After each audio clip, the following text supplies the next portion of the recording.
Hi everyone, it's gym time. Welcome to our first gym session where we're going to talk about all things perimenopause and exercise, okay? Don't be concerned if you get to the end of the day and you don't feel like going to the gym or you don't feel like doing a workout if you're doing it at home.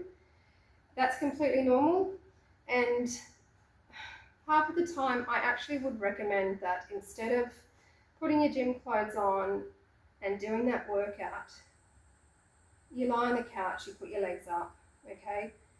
Stress that isn't allowed to recover actually just causes an increase in your cortisol levels, which causes further hormone imbalance.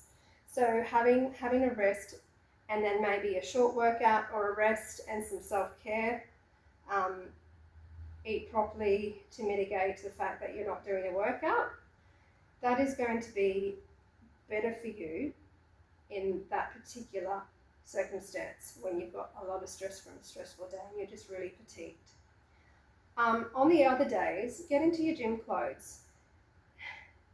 It just will add an extra step towards actually getting that workout done. So if we talk about exercise, I'm sure most of you have heard that as you age, the best thing to do is to get lots and lots of weight training in. Now, some people might be really scared of this because they don't want to get stocky, and what we're going to really work towards is looking at getting more lean but building our muscle mass at the same time, okay?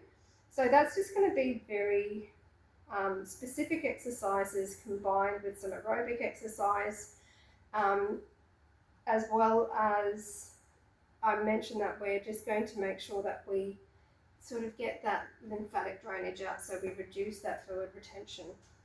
We'll go through that in a specific session. If we're talking about weight training, the benefits of weight training as we go through perimenopause and menopause, there are three big reasons. The first reason is your bone mineral density drops as you go through perimenopause because your estrogen drops. You've probably heard of osteopenia and osteoporosis. They're conditions where your bones become staged and gradually more brittle.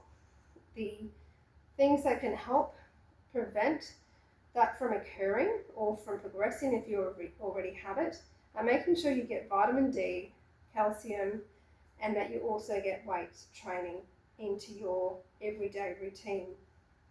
So unfortunately, activities like cycling and swimming, they aren't weight training and they don't tick the box for the prevention of osteoporosis and osteopenia, okay? Another reason that we do weight training as we go into perimenopause is we're creating muscle which is like a storehouse. It's a storehouse. If we're using lots of sugar, we activate our muscles, especially our big muscle groups, they're going to want to continue to burn sugar throughout the day. And you're looking at like this factory of needing to have energy burning. So we'll make sure that it's taking the excess sugar out of your bloodstream and it is using it throughout your day, or even as you sleep, okay? The final thing of why we are working on our muscle training, strength training, is because your growth hormone decreases as your estrogen decreases.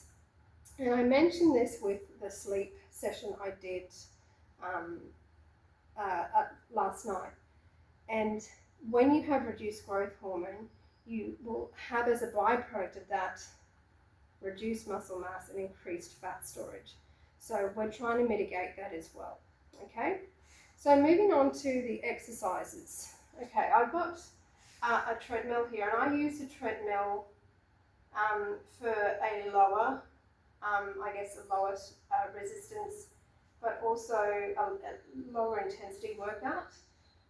It's my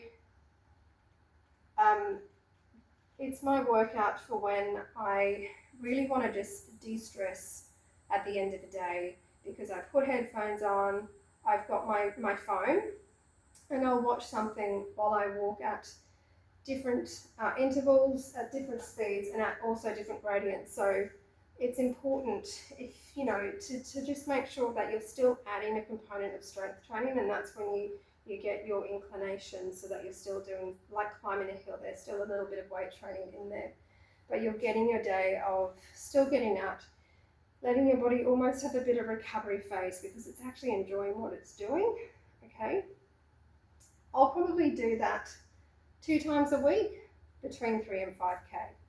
I often do weights while I am on the treadmill as well, and we can record a treadmill session at some point together so you can see what I do on the treadmill. When it comes to actual separate muscle workouts, that is where we are going to start today, with the main focus being not to injure yourself. The shoulders have heaps of muscles that actually make sure that the arm or the shoulder or the arm, the humerus, the head of the humerus stays inside that ball and socket joint. Now the shoulder has a huge amount and range of motion because it's a very shallow ball and socket, okay? The hip's a lot tighter, but the shoulder's very shallow. So there are all of these muscles that are holding it in place. And unfortunately, they can get damaged if you don't exercise safely, okay? Or if you use weights that are too heavy. So I recommend just going to Kmart, Big W, Rebel Sport if you really want, or any other alternate exercise store, and getting yourself 2 kilos, 3 kilos, 5 kilos, 10 kilos, 15 kilos, and start there, okay? I think that's completely adequate. It's not going to cost you too much. I also recommend getting just some ankle weights as well for when you're going to be doing some core exercises, but also work these adductors. And we'll move on into different exercise equipment as we go, but this is the starting point for us today, okay? I'm going to start with the 3 kilos, and I would encourage you to go 2 to 3 kilos to start with, especially if you haven't done exercise for a long time, otherwise you are going to cause injury, okay? Now, what are our muscle groups? Well, if we're looking at this action here, and I'll just do it with one side, this action here, this is a large muscle. This is your deltoid muscle. It's a very big sort of banded muscle that comes over here. The one that brings your arm back, this one here, is your triceps muscle. The one at the front, this one here, is your biceps muscle.